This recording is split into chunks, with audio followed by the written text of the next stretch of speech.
Ons pakkie bakkie vroeg die môre, koffie warm, lyne klaar. Jy glimlag sag langs my op die sitplek.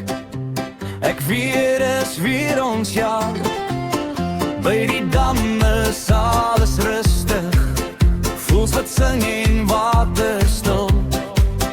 Maar ek mis my pelle se lawaai, daai rowe grap en gom. Hulle sou nou lag en skree, stories maak tot laat. Maar die sit ek stil langs jou en fluister oor die water se praat. Ek's bly ek's hier saam met jou, al voel dit anders as voorheen. Nie dieselfde soos met my maats nie, maar toch is dit nie gemeen. Want jy vat my aan so sak en kyk vir my so stil. En ek besef daar's iets hier tussen ons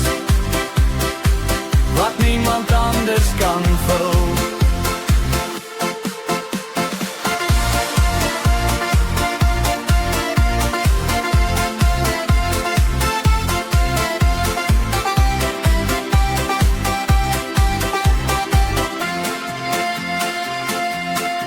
Jy gooi jou lyn en lag vir my as ek weer niks kan vang.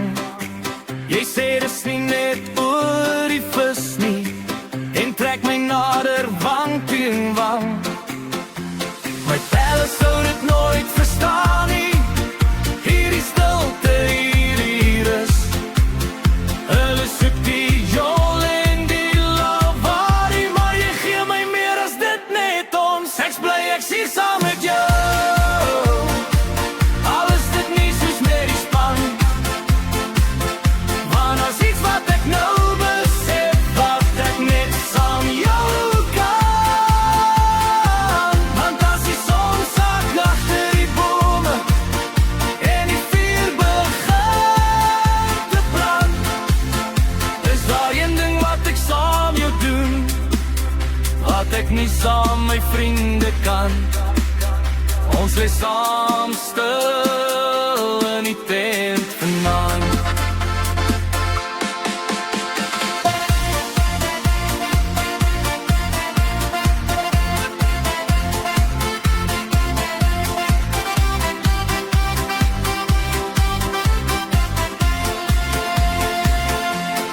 Lyf teen lyf, ek het die rekordvis gevang.